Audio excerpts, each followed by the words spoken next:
Vamos a comenzar hoy a leer el Salmo 126. Con el Salmo 126 aparece otro tríptico que comienza en el 126, 127 y 128. Y después nos quedan los tres últimos. El Salmo 126 es un salmo de gozo de la liberación. Es un salmo intimista. Reina Valera lo traduce en forma de futuro, ¿no? Dice: cuando el Señor hiciere volver la cautividad de Sión, seremos como los que sueñan. Como si la liberación es algo que va a suceder en el futuro. Pero si nosotros leemos otras versiones, por ejemplo la versión popular, dice: cuando el Señor cambió la suerte de Sión, nos pareció que estábamos soñando. Está diciendo que esto ya es un hecho pasado, la liberación, que ellos ya están liberados. Y lo mismo sucede con la nueva versión internacional, que dice: cuando el Señor hizo volver de Sión a los cautivos, nos pareció estar soñando. Es decir, algo que están viviendo en ese momento. Ahora nos tenemos que imaginar un poco para ver el entorno del Salmo. Los israelitas habían estado cautivos 70 años en Babilonia y recibieron la noticia de que podían comenzar el regreso. Eso lo tenemos en los libros de Esdras y Nehemías. Ahora, los primeros contingentes que llegaron a la tierra, el rostro de ellos, como dice el Salmo, mostraba alegría. Dice: entonces nuestra boca se llenará de risa y nuestra lengua de alabanza. Es decir, los rostros mostraban la alegría de haber llegado nuevamente a la tierra. Es una nueva generación la que lleva, porque pasaron 70 años en la cautividad. Por lo tanto, están contentos porque lo que les hablaban sus mayores, ahora ellos lo están viviendo. Y dice que la lengua, lo que ellos hablaban, era alabanza al Señor. Todos en este salmo reconocen la grandeza de Dios, porque fíjense que dice que hasta los enemigos decían eso. Dice: entonces dirán entre las naciones, grandes cosas ha hecho Jehová con estos, grandes cosas han hecho Jehová con nosotros, estaremos alegres. Es decir, que todos se asombraban de lo que había pasado y reconocían en alguna forma la grandeza del Dios que los había traído a ese lugar. Podemos hacer una reflexión personal sobre este salmo. Por la obra de Jesucristo, nosotros estamos en una situación de privilegio. En primer lugar, la obra de Jesucristo en la cruz nos ha librado del castigo del pecado. La redención nos ha sacado de Babilonia. Nos trajo a otro lugar, una obra hecha una vez y para siempre. El castigo del pecado, ya la pena del pecado, ya no pesa sobre nosotros. Somos salvos del poder del pecado ahora, cotidianamente, porque Jesucristo pagó por la pena del pecado, pero nos dio también el Espíritu Santo, y el Espíritu Santo nos permite a nosotros irnos liberando del poder del pecado. Es lo que nosotros llamamos santificación. El Espíritu Santo nos da poder para vencer el pecado y nos vamos despojando de los hábitos y costumbres del viejo hombre. Y seremos salvos de la presencia del pecado en el futuro, en la glorificación, cuando acabemos la carrera. Quiere decir, enumerando, que somos salvos de la pena del pecado por la redención, somos salvos del poder del pecado porque nos vamos santificando, separando del mal, y seremos salvos de la presencia del pecado cuando ya estemos con el Señor. Esta es una obra completa. Y esta obra completa es la que nos lleva a sentir que este salmo nos expresa a nosotros, porque dice: grandes cosas ha hecho el Señor con nosotros, estaremos alegres. Y entonces los labios tienen que expresar la alabanza, porque la obra de Cristo es una obra terminada. El apóstol Pablo, cuando escribe la carta a los Efesios, él dice que la multiforme sabiduría de Dios es dada ahora a conocer a todo el mundo. ¿Por qué? Porque por medio de la Iglesia, a los principados y potestades aún en los lugares celestiales. Es decir, el misterio de la Iglesia y de la salvación del hombre es una de las cosas que asombra aún no solamente a los que están abajo, sino también a los que están más allá del mundo sensible, a los seres espirituales. El Señor Jesucristo dijo: mis ovejas oyen mi voz, y yo las conozco y me siguen, y yo les doy vida eterna, y no perecerán jamás, ni nadie las arrebatará de mi mano. Lo que quiere decir que esta obra de Cristo es una obra completa.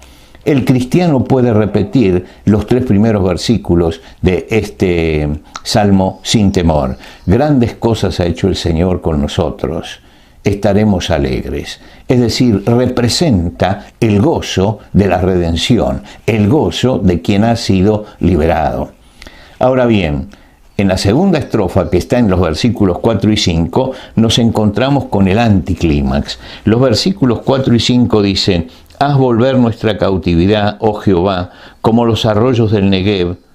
Los que sembraron con lágrimas, con regocijo segarán, e irán andando y llorando el que lleva la preciosa semilla, mas volverá a venir con regocijo, trayendo las gavillas.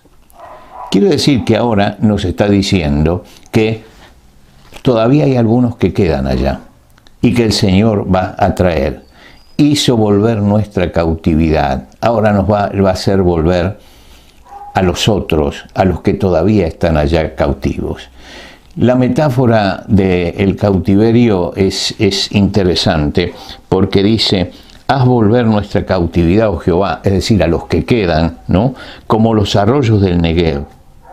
¿Qué son los arroyos del Negev? El Negev es un desierto tremendo, y tienen wadis. Los wadis son los lugares por donde, cuando hay agua o cuando llega el otoño y aparecen la primavera y aparecen los deshielos, el agua empieza a bajar por allí. Entonces, dice aquí, como los arroyos del Negev. Los arroyos del Negev no eran arroyos permanentes, eran arroyos que estaban en algún momento del año.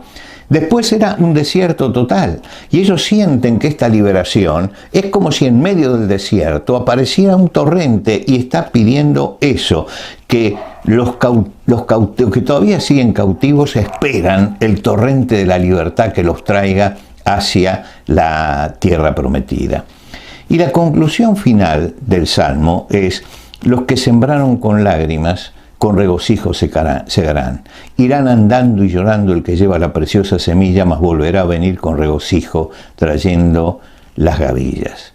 Primero es plural: los que sembraron con lágrimas, con regocijos segarán. La segunda es singular: andará andando y llorando el que lleva la preciosa semilla. Sembrar siempre es un esfuerzo. Para sembrar hay que hacer fuerza. Para sembrar hay que poner todo nuestro ser en ese trabajo. A veces el esfuerzo nos lleva hasta las lágrimas. Pero es así, la siembra es eso. Pero fíjense que en los dos casos hay una afirmación rotunda. Con regocijo segarán. Volverán con regocijo trayendo las gavillas. Es decir, la palabra del Señor siempre surte efecto. Como dice Isaías en el capítulo 55, mi palabra que sale de mi boca, dice el Señor, no volverá a mí vacía, sino que hará lo que yo quiero y será prosperada en aquello para lo que la envié. Es decir, que sembramos en esperanza, pero con seguridad. No es la probabilidad. El Señor dice que toda palabra, siempre la palabra que sale de la boca de Él, va a traer su fruto. Podemos verlo o no podemos verlo, pero sin embargo el Salmo es contundente. Con regocijo segarán, volverán a venir con regocijo trayendo las gavillas. Hay esperanza de un gozo pleno por todo lo que hemos sembrado. Nos vemos, si Dios quiere, la semana que viene.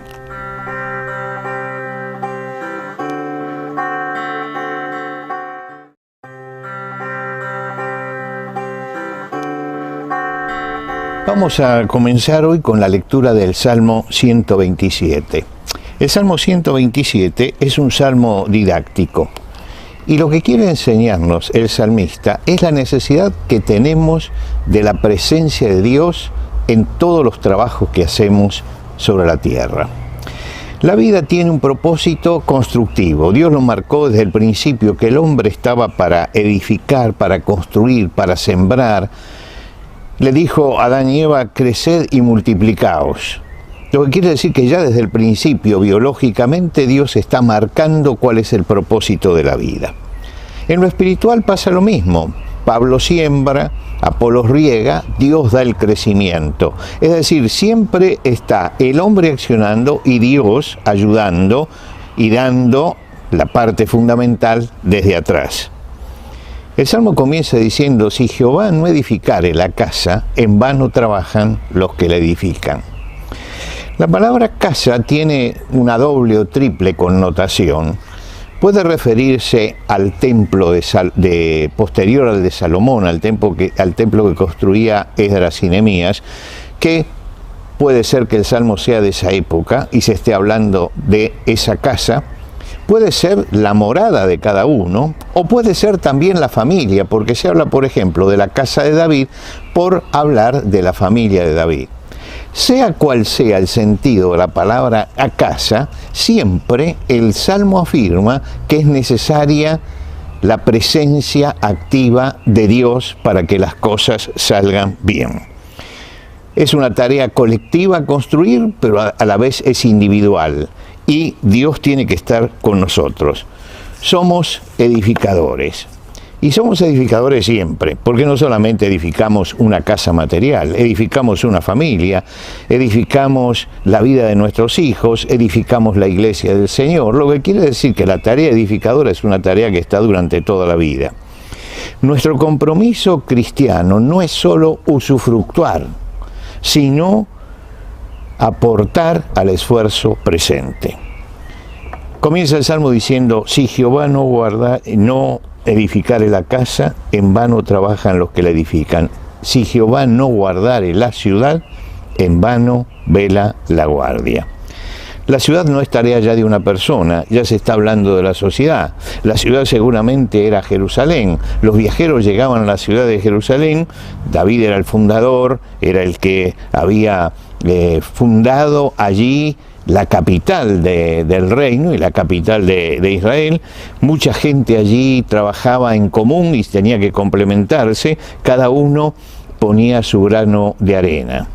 Entre los que construyeron, tuvieron que abrir calles, abrir canales, abrir desagües, abrir puertas en las murallas. Todo fue una labor constructiva. Una muralla para conservar todo eso, una muralla para defender todo eso, una muralla para ponerle un límite a los enemigos.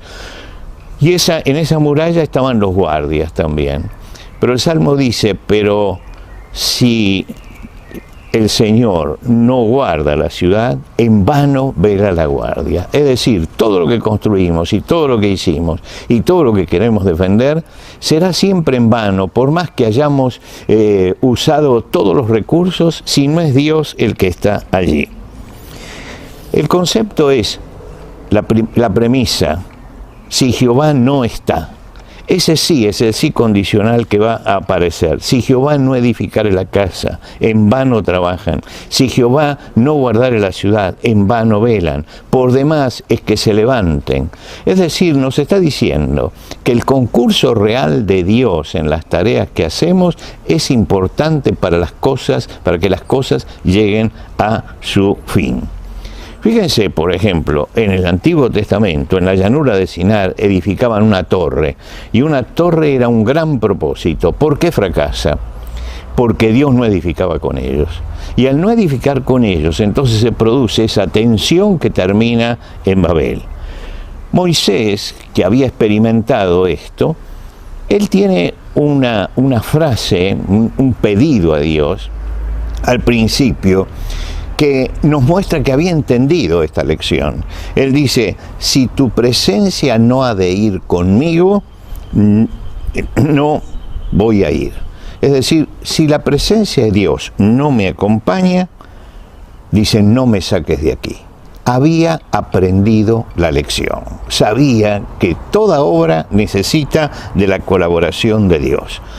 Cuando nosotros vamos a actuar, y apliquemos esto a nuestra vida espiritual, tenemos que preguntarnos: si Dios va con nosotros, sigamos adelante, no importa las dificultades. Si Dios está con nosotros, nadie puede contra nosotros.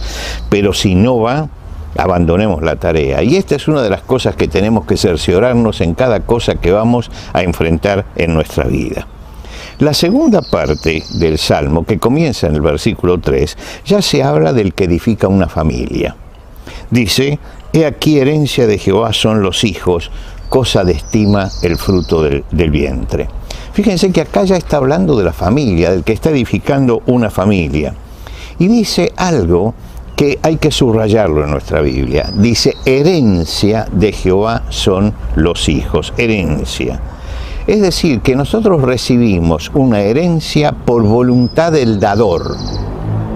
Es la voluntad del dador, no por el derecho de heredad. Cuando fallece una persona hay un derecho de heredad y entonces todos van porque tienen ese derecho. Acá no tenemos ningún derecho, pero acá hay una voluntad del dador de darnos en la vida la posibilidad de construir y de darnos los hijos.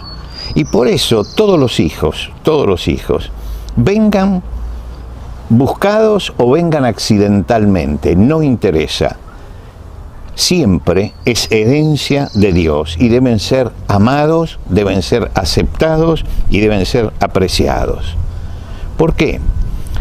El versículo 4 dice: como saeta en mano de valiente, así son los hijos habidos en la juventud. Bienaventurado el hombre que llenó su aljaba de ellos. Y compara aquí a los hijos como una saeta en la mano del valiente. Fíjese, una saeta es una flecha. Es algo que nosotros vamos a arrojar para que llegue a un blanco que está más allá de nosotros. Y entonces la comparación que hace el Salmo es perfecta. ¿Un hijo qué es? Es alguien a quien nosotros tenemos que preparar para que vaya más allá de nosotros, para que nos supere a nosotros. Con nuestros hijos no competimos. Los tenemos que formar para que vayan más adelante que nosotros, para que vayan más allá de nosotros. Y dice que cuando nosotros hacemos esto, nuestros hijos son nuestra prolongación. ¿Por qué? Porque el que dispara la flecha, en alguna forma él la está clavando allá. Lo hizo a la distancia, pero él la está clavando. Entonces, el hijo es eso que nosotros hacemos para el futuro y lo dejamos para el futuro. Cada hijo es un desafío de Dios a que ejerzamos la responsabilidad y a que lo hagamos con integridad, porque es un tesoro encomendado por Dios. Y dice el Salmo con una tremenda promesa: bienaventurado el que llenó su aljaba de ellos, bienaventurado el que tiene, feliz el que tiene muchas de estas saetas y las lanza correctamente. Pero dice: no será avergonzado cuando hablare con los enemigos en la puerta. Ustedes recuerdan que ¿quiénes estaban en la puerta de las ciudades? Los hombres con honra, porque eran los que juzgaban. Y eran los que tenían que enfrentar muchas veces a enemigos personales. Dicen: no será avergonzado. Nadie podía acusarlo de no tener una familia que realmente avalara lo que era. Cada hijo es una convocatoria de Dios en la tarea de evangelizar. Y en esa convocatoria de Dios, Dios también tiene que estar presente. Por lo tanto, tenemos que asumir la responsabilidad de que somos edificadores, somos sembradores, y tenemos una tarea de edificar la casa, de guardar lo que Dios nos da y de edificar una familia sólida. Esto es lo que el Salmo trata de hacernos entender, que si Dios está, esto es posible. Ahora, si no contamos con Dios, entonces seguramente vamos a tener muchos problemas. La presencia de Dios y el poder de Dios es imprescindible en nuestra vida.